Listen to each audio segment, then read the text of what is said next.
อึ๊บอึ๊บไปย่ำเด้ออึ๊บเอาไปเลยเนาะไอ้เรื่องสื่อเพิ่น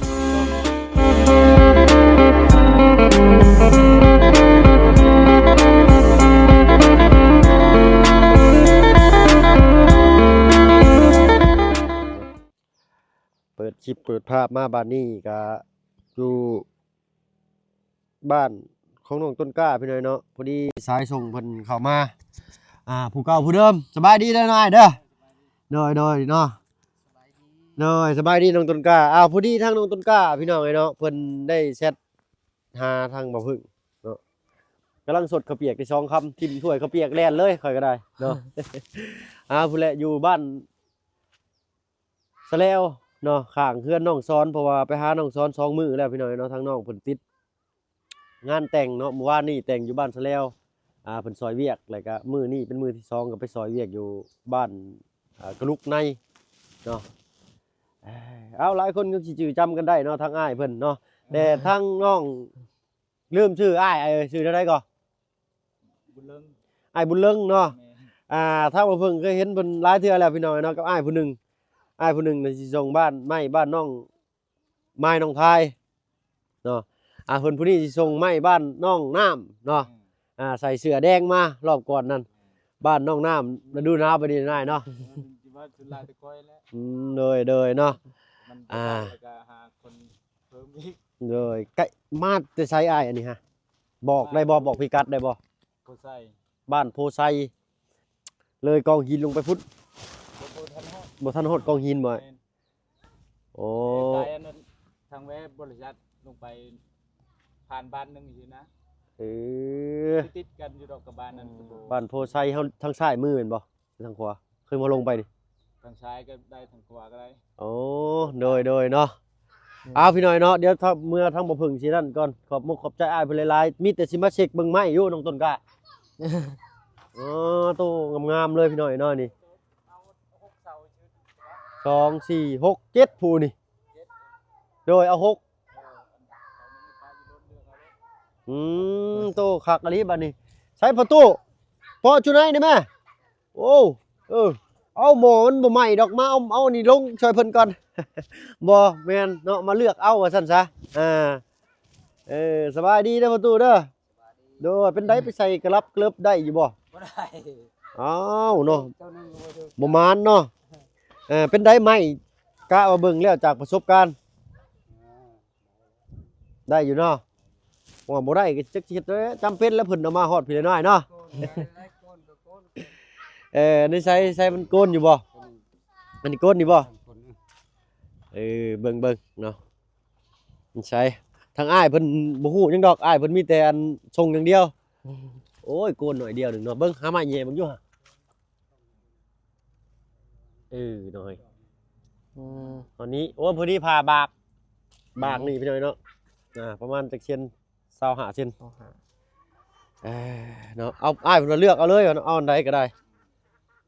ไม่ยังไงเหมือนไม่บกบ่นี่คนหมดบุกินบุกินยางนั่น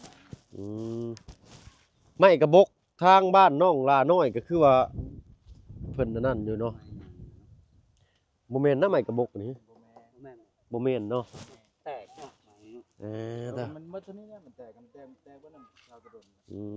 เนาะไม่เพิ่นปะไว้แต่เฮิงคือมันแห้งคักแล้วพี่น้อยเนาะแตกชุดได้ซำนี้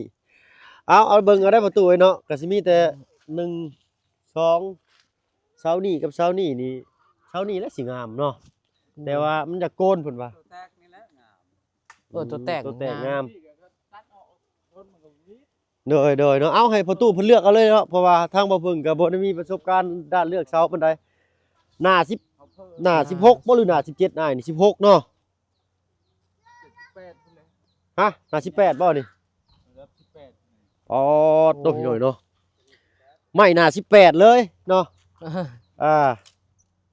เด้ตลับแมทเพิ่นแบบบ่ได้ใช้ม้วนได้รุ่นนี่ฮะถือว่า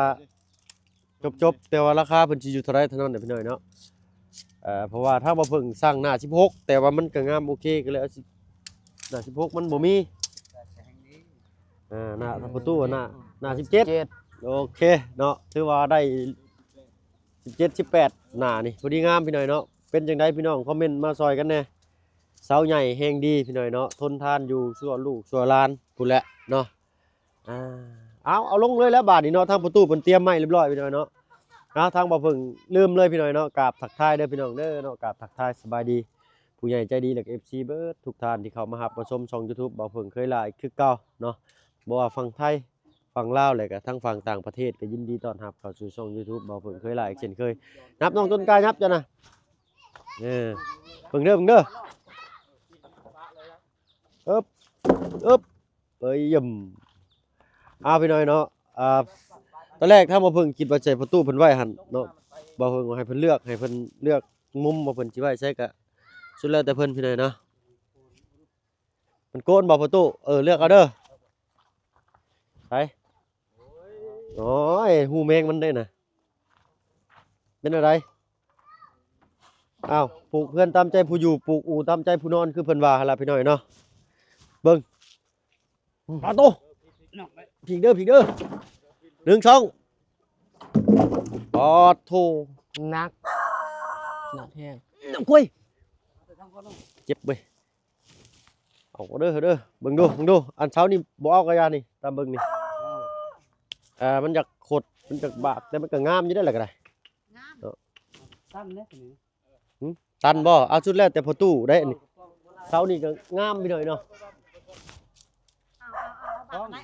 เอาบ่หรือไดเอาอันนี้เอาไว้เป็นตัวเลือกสุดท้ายก็ได้เอากึ่งลงไว้นี่ก่อนก็ได้เอาตัวนี้เนาะฮอด4 เมตรนั่นน่ะเนาะทางไอ้เลิงเพิ่นได้บ่พอตู้เบิ่งได้บ่อึบมาโตหนักกระทั่งจังตรงไหนประตูไม่ยังหนักเท่นี่1 ช่องโตพี่หน่อยเนาะพอแล้วเพิ่นก็ได้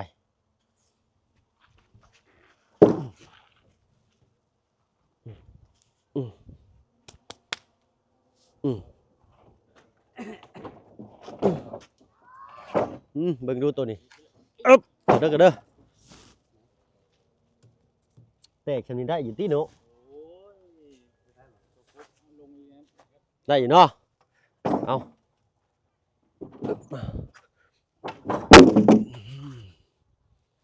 เด้อ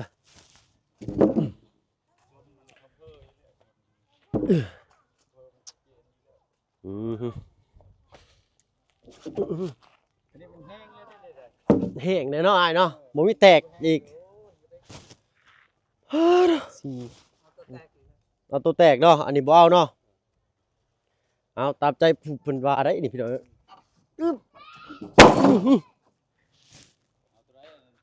2 ท่อนได้อันนี้กกมันพี่น้องเพิ่นบากไว้ให้แล้วได้สิเอาได้บ่บัดนี้ว่าจังได๋ปิ้นไปพุ่นเลยจิ้มตรงนี้บ่ไม่ยังไปหลายจะไปเด้อไม่ได้บ่แม่นอันลูกอมเด้นี่อึ๊บลวก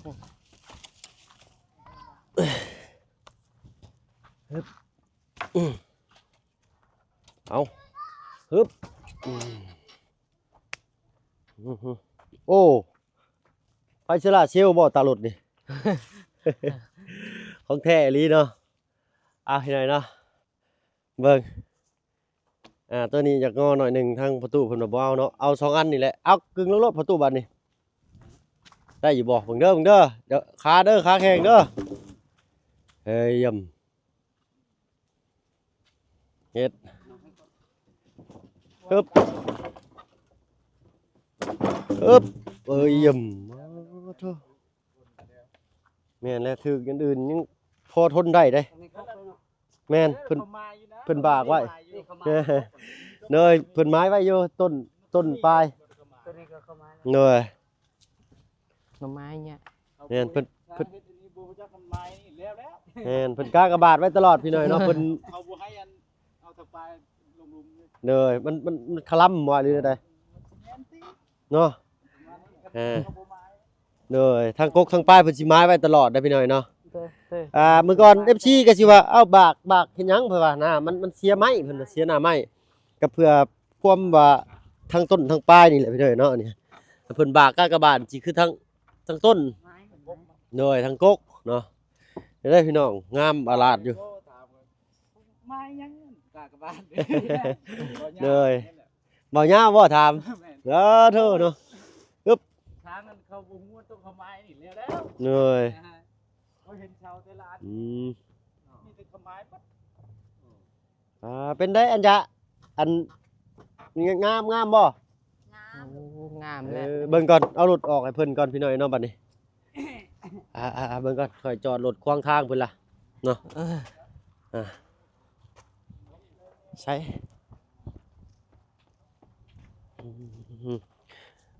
พอดีทางน้องต้นกล้าพี่น้อยเนาะเพิ่นปึ๊บทางน้องต้นกล้าบ่ออกไปลัดเอาอ้ายเพิ่น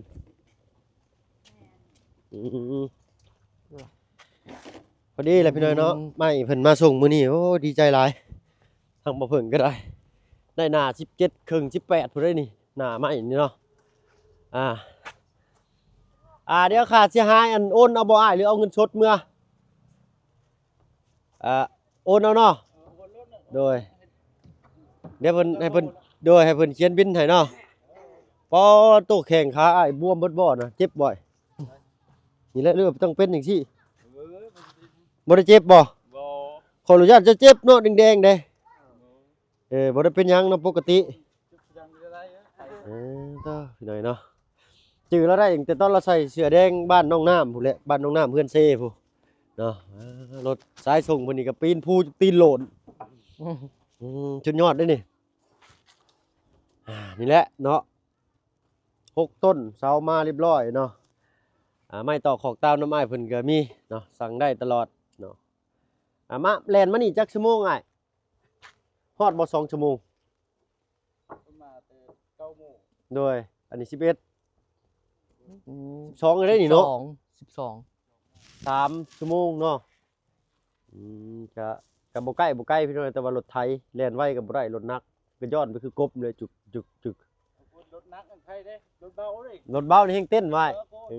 เนาะโดย เอาอันนั้นส่งอยู่อันพังโอ้บ่ไหวแล้วทางเช่นเวลามัน โดย แห้ง อ๋อพวกเขาหันน่ะแม่นสายส่งจนท่อพุ่นเลยเนาะนะ ต้อง เพิ่นก็สิเพิ่นเอิ้นหยังก็อ้ายมันหิมันมัดจังนี่นะอันนี้นี่ สายสลิง สายสลิงบ่นี่เพิ่นเอิ้นอีกหยังก็อันหนึงเบลตี้บ่แม่นเนาะเซฟตี้บ่แม่นพี่ช่างกอเพิ่นเอิ้นอันแนวหัดของหั่นน่ะ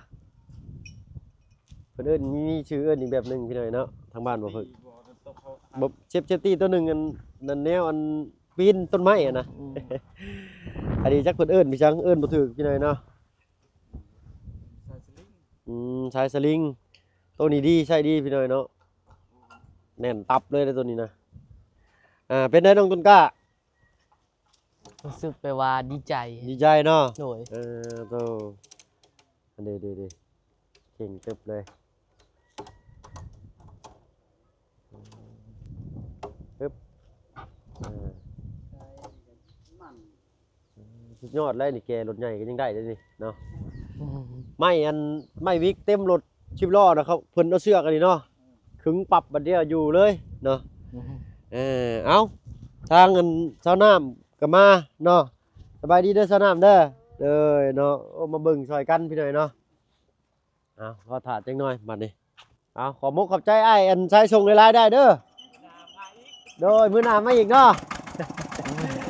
เราว่ามื้อหน้ามาอีกพี่หน่อยเนาะเอาเนาะกะอยากให้เป็นจังซั่นพี่หน่อยเนาะมื้อหน้าโอกาสหน้าฟ้าใหม่พอกันได้เด้อเดินทางปลอดภัยได้เด้อ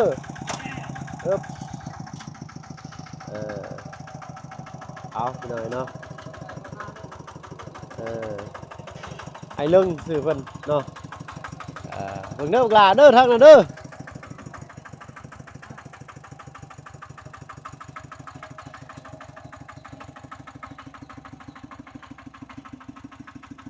ตัวเลย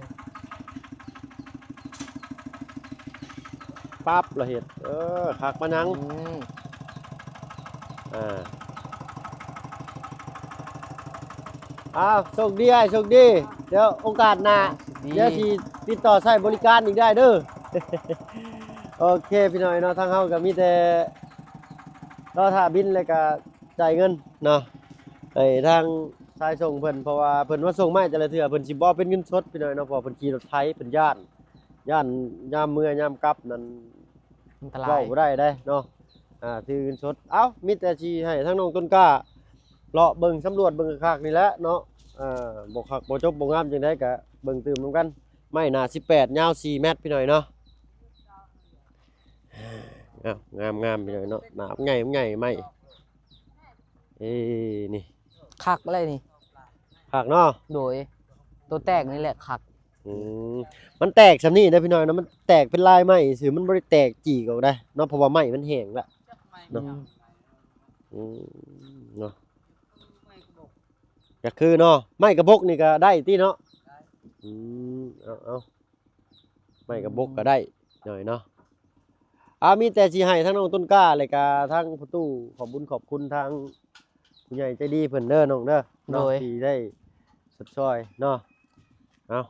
เลยเนาะพร้อมหน้าพร้อมตาครอบครัวของน้องต้นกล้าเนาะมีอายะแล้วก็มีพ่อตู้เนาะแล้วก็เป็นทางสาวน้ำเนาะบ้านใกล้เฮือนเคียงกับญาติพี่น้องเพิ่นนั่นละพี่น้อยเนาะเนาะเป็นได้สาวน้ำงามอยู่บ่สาวไม้งามเนาะออลึเนาะเอ้าเนาะเว้ากันหลายใจกันห่างก็มีแต่สิให้ทั้งน้องต้นกล้าเลยทั้งอายะทั้งพ่อตู้เพิ่นขอบบุญขอบคุณทางผู้ใหญ่เพิ่นเนาะผู้เก่าผู้เดิมเนาะแม่วันสุริเพชรสุริยะไทยเนาะที่ได้สดสวยทั้งครอบครัวน้องต้นกล้าทั้งคณะเพิ่นพี่น้อยเนาะ ขอบใจทางแม่ศิสวรรค์สุริยไทย ที่ได้มาซอยหลานและได้มาซอยประตูแม่ตู้ และได้มาซอยไม้และได้มาซอยที่จะเฮ็ดเฮือนให้หลานและขอขอบใจทั้งทีมงานของเพิงและขอบใจทางปาลุงและ FC สู่ทุกคนและผู้ใหญ่ใจดี ขอให้ FC สู่ทุกคนขอให้สุขภาพแข็งแรงสาธุ สาธุเนาะก็ดีขึ้นเป็นลำดับพี่น้อยเนาะคือว่าหั่นแหละผ่าขาวย้อมให้เป็นสีใดก็เป็นสีนั้นเนาะก็มีแต่ทางผู้ใหญ่เพิ่นเนาะก็บ่ได้หวังหยังสิ่งหยังตอบแทนเด้อน้องเด้อ โดย เนาะหวังแต่ให้เจ้าตั้งใจทำใจเฮียนเนาะ โดย ได้เห็นในจุดนี้เนาะและอ้ายอยากฝากน้ำอย่างหนึงเด้อการทำการเฮียนนี่สำคัญเนาะเอาไปโรงเรียนเพิ่นสิอ่านให้ฟังหรือเพิ่นสิเล่าให้ฟังเพิ่นบ่ได้มาเฮ็ดให้เฮาจำคักปานนั้นได้เนาะ โดย คือแนวทางอาจารย์คุณครูนี่ฮู้บ่เฮาต้องเฮ็ดอะไรเฮาต้องเฮ็ดอะไรเฮาจึงสิมีความรู้เพิ่ม แบบว่าอาจารย์สอนเรื่องแบบว่า ถ้าแบบว่าคณิตศาสตร์เนี่ยอาจารย์สิสอนแบบว่าเลขอ่า แล้วแบบว่าถ้าแบบว่าเขาฮู้แบบได้แบบได้แบบนึงล่ะเขาฮู้แบบว่าคำตอบแล้วล่ะ อาจารย์ให้แบบว่าเขาออกแก้แบบว่าให้แก้ได้แหละเอาแบบว่าเอาคะแนน โดยเนาะอันน่ะคือพื้นฐานน้องเอ้ยเนาะอันน่ะคือพื้นฐานในโรงเรียน แต่ความรู้มันสิมีอยู่รอบตัวเฮานี่แหละเนาะ โดย หนึ่งคือมันอ่านหนังสือ โด เนาะ ย กลับมาแล้วจะเฮ็ดเจ้ามีว่าปึ้มบทหอกบทเรียนปึ้มหัวใหญ่ฮะ มีอยู่ นั่นแหละเจ้ามาแล้วเจ้าก็นั่งอ่านเนาะถึง โดย เฮาสิเรียนยังบ่ฮอดก็สร้างเฮาคิดสิว่ามันเป็นหน้าที่ของเฮาอะนะเนาะ โดย ก็คือหน้าที่ของเฮาตอนอายุเฮายังน้อยนี่คือหน้าที่การเรียน โดย เนาะใหญ่มาอีกจักหน่อยนี่เจ้าสิมีหน้าที่หาเงินหาคำเลี้ยงชีพได้บัดนี้ โดย พอฮอดจุดนั้นปุ๊บเจ้าสิกลับมาคิดเห็นตอนเจ้าเรียนโอ้ยอยากเรียนเด้เจ้าเสืออ้ายโลดเนาะอ้ายนี่ผ่านมาก่อนว่าซั่น เนาะบ่เพิ่นก็เสียใจอยู่พี่น้อยเนาะเมื่อก่อนก็บ่ได้ตั้งใจทำใจเรียนเนาะแต่ก็บ่เป็นหยังเนาะก็เฮ็ดได้แหละมันบ่ได้เรียนแล้วก็ได้พี่น้อยเนาะก็มีแต่ฝากให้น้องต้นกล้าเรียนเพื่อทางอ้ายนำเด้อซั่นเด้อ โดย เนาะเรียนในห้องเรียนนี้เนาะเพิ่นสิสอนพื้นฐานหรือว่าความรู้ในแต่ละมื้อเนาะ โดย มันสิมีหลายบทไปเรื่อยเฮาก็จื้อบ่เบิดดอก โดย แต่ว่าถ้าเฮามานั่งอ่านอยู่เฮือนนี่เฮาสิฮู้หลายได้ โดย หนังหนังสือคือกันเมื่อก่อนนี่อ้ายเรียนอยู่ป .2 อ้ายอ่านหนังสือของป .3 ได้เล่าบททองของป .3 ได้ โดย เนาะ เอาเนาะมีแต่ฝากน้ำเจ้าสำนั่นแหละเนาะทางผู้ โดย ใหญ่เพิ่นก็ได้ตั้งใจทำใจเฮียนมื้อนี้น้าก็เลิกมาพอดีทางน้องเพิ่นก็ลัดเอาไม้เลยพี่น้อยเนาะอยู่หน้าทางน้องเพิ่นแชทหาว่ารถส่งไม้มาเลยเด้อเพิ่นว่าเนาะ โดย ทางง่ายกับพาวแล่นเข้ามาพี่น้อยเนาะยันว่าสายส่งเพิ่นท่าหึงว่าซั่นซะเนาะเอาก็มีแต่สินั่นแหละฟังเบิ่งทางทีมงานเพิ่นว่าเพิ่นสิแวะเข้ามาอยู่พี่น้อยเนาะมา อัปเดตบ้านช่องของน้องต้นกล้าอยู่เนาะเพราะว่าเผื่อมีผู้รักผู้ใหญ่เนาะทางของช่องทางแต่ละทานอยากสดช่วยเนาะในรูปแบบใดก็ติดต่อทางทีมงานเข้ามาเด้อพี่น้องเด้อเนาะทางเฮายินดีเป็นสะพานบุญให้พี่น้อยเนาะเอาสำหรับคลิปนี้ถ้ามาเพิ่งและครอบครัวน้องต้นกล้าเนาะก็ขอตัวลำลาก่อนพี่น้อยเนาะก็ถือว่างามเนาะไม้เนาะ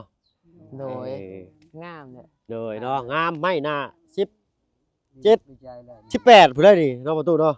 โดย17 18 17 18ผู้ใดนี่เลื่อมกันไข่เป็ดไข่ไก่พี่น้อยเนาะ ใจแล้ว เนาะช่วงนี้บ่มีฝนดอกพี่น้อยเนาะฟ้าตากแดดนี่บ่เป็นหยังติประตูบ่เป็นหยังเนาะ แม่งว่าแห้งแล้ว เนาะเอาเนาะก็มีแต่สิเบิ่งเติมอีกเนาะว่ามีหยังอีกเนาะทางพี่เพิ่นอยากให้จัดสรรมาเนาะแต่รอบนี้เอาตัวนี้ก่อนแล้วก็ละสิโอ้ร่มกับสร้างเพิ่นเบิ่งเนาะเอาถ้าว่ามันย่อบ่ได้บ่ย่อก็ได้ประตูเอ้ยเนาะแต่อย่าให้เด็กน้อยมาเล่นเด้เนาะสิลองโอ้ลมกับทางสร้างเพิ่นแล้วก็สิใช้เอาชูดบ่ เด้อจ้ะ โอเคได้แล้วต้องห้องก้นมันขึ้นอีกนั่นเนาะเอาสำหรับคลิปนี้ถ้าว่าเพิ่งแล้วก็สิก็ทางครอบครัวน้องต้นกล้าก็สิพากันขอตัวลำลาก่อนเนาะพอดีทางน้องต้นกล้าก็สิไปโรงเรียนรอบบ่ายได้นี่เนาะ โดยท่าหมู่อยู่ ถ้าหมู่มาฮับเนาะ โดย พูนได้พี่น้อยเนาะอยู่บ้านเมืองจันทน์หมู่ปอโตประมาณ12ลักบ่หรือ8ลักนี่แหละพี่น้อยเนาะตั้งมาเบิ่งก็ แปดลักอันแล้ว 8ลักเนาะพ่อเนาะเพราะว่าผ่านลงไปนี่เป็นบ้านอะไรไงบ้านแก่งทองแล้วก็บ้านยังอีกอันหนึงที่โรงงานมันน่ะเด้ บ้านฮอลากระจอย กระจ้อยพูนหลายบ้านซ้ำพี่น้อยเนาะโอ้ยเผื่อสิฮอดบ้านกระลุกใน บ้านลูกนอก บ้านกระลุกนอกบ้านกระลุกที่น้องซ้อนเพิ่นไปอันดองนี่คือกระลุกในอยู่ทางนั้นบ่ ถามเลย บ้านกระลุกในเด้ซะ บ้านลูกนอกพูด อ๋อก ายอยู่อันน่ะโอ้ยกระลุก ห้วยกระลุกบ้านกระลุกนอกอยู่นี้แต่ว่าบ้านกระลุกในนี่อยู่คนละบ่อนเนาะ คนละบอด ทางบ้านเฮาวัดอันนี้บ้านนอกอันนี้บ้านในก็คือแบบติดกันนะเนาะเอาพี่น้อยเนาะเว้ากันหลายอย่างกันทางเนาะสำหรับคลิปนี้ลาแล้วเด้อบ่สุขสุขคนเนาะไป สาธุสบายดี โดยเนาะเอาตึมมาไปกันเด้อสนามเด้อเนาะเอาทางเพิ่นก็มาซอยกันเบิ่งพี่น้อยเนาะเนาะเนาะพี่น้อยเนาะก็ยังคงความสะอาดงามตาอยู่คือเก่าเนาะเห็นแล้วก็โอ้ยเนาะเห็นแล้วก็มักอยู่เนาะบรรยากาศแบบนี้เนาะสำหรับคลิปนี้ถ้าว่าเพิ่งขอตัวลำลาแล้วพี่น้องเนาะพบกันคลิปหน้าสำหรับคลิปนี้สบายดีเจ้า